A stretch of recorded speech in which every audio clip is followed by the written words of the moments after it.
Ito ang reading mo, Gemini. Welcome back to our channel. Naway nasa mabuti kayong kalagayan while watching the channel.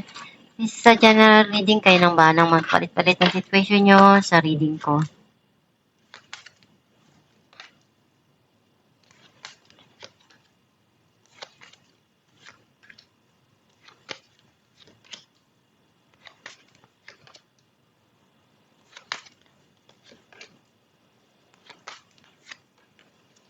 At the bottom of the deck, 8 of Pentacles. I feel like ang nasa-sense ko, andun yung pagsusumikap mo para mapalago yung income mo, yung financial mo. And lahat ng pagsusumikap na yan, bandang huli, magpi-paid off. Ang mensahe ng card mo, ilang beses kang nasaktan, nasugatan, and hindi ka sumusuko eh. Kahit ano yung mangyari sa'yo, babangon ka pa rin, gagawin mo yung lahat. Some of you, you feel guarded na, natuto ka na, hindi ka na basta-basta magtitiwala doon sa mga tao o nasa paligid mo. Gagawin mo lahat ng mga kaya mo para makuha yung mga pangarap mo. And pagdating sa pagmamahal, hindi ka nabubulag ng kahit anong material na bagay.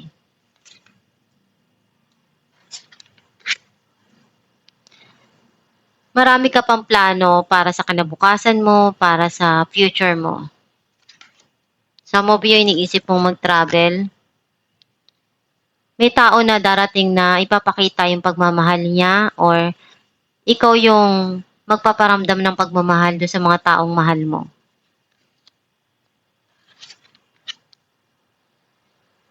Alam mo kung ano yung tama, may mga bagay na gusto mong sabihin, ipaliwanag. Or may tao na gusto kang kausapin. Sometimes may mga desisyon kang kailangan na gawin. And pag-isipan ng mabuti. Some of you, may tao na nagsusungit sa'yo. Kailangan mong habaan yung pasensya mo. Huwag magpadalos-dalos sa desisyon. Some of you, darating din kung ano yung swerte sa buhay mo. May clarity dito na darating or may tao na gustong sabihin kung ano yung nilalaman ng isipan niya.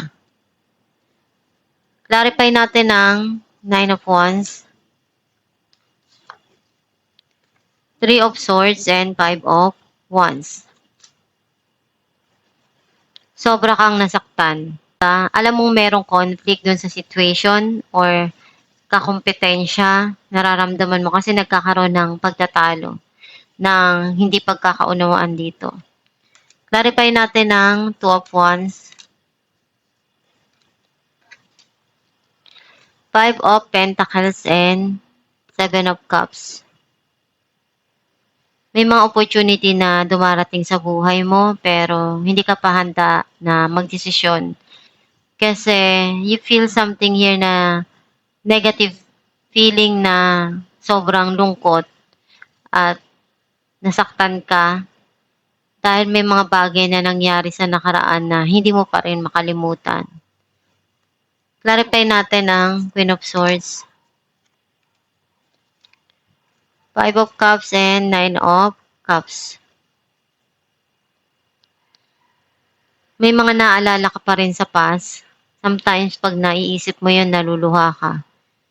And unti-unti ka rin makakawala dyan. Kung ano yung mga bagay na hiniling mo, darating din yan para sa'yo. Clarify natin ang Temperance,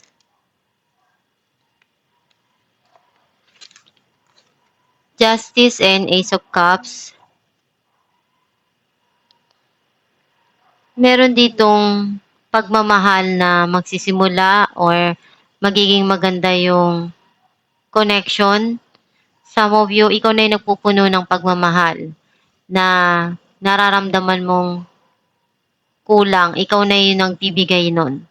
Kasi ngayon mo na iisip or nagkakaroon ng linaw sa'yo na kailangan din na ikaw din yung magbigay muna sa sarili mo kung ano yung pagkukulang.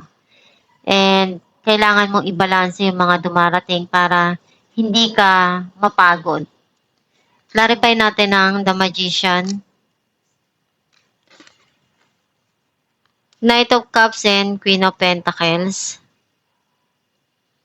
Unti-unti ka nang nag-heal, nagiging okay.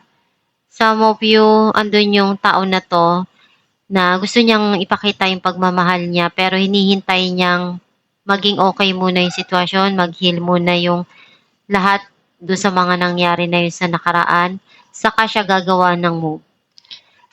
Clarify natin ang Knight of Cups. Knight of Pentacles and Six of Cups. May past person dito na iniisip niyang ibigay ko ano yung makakaya niya.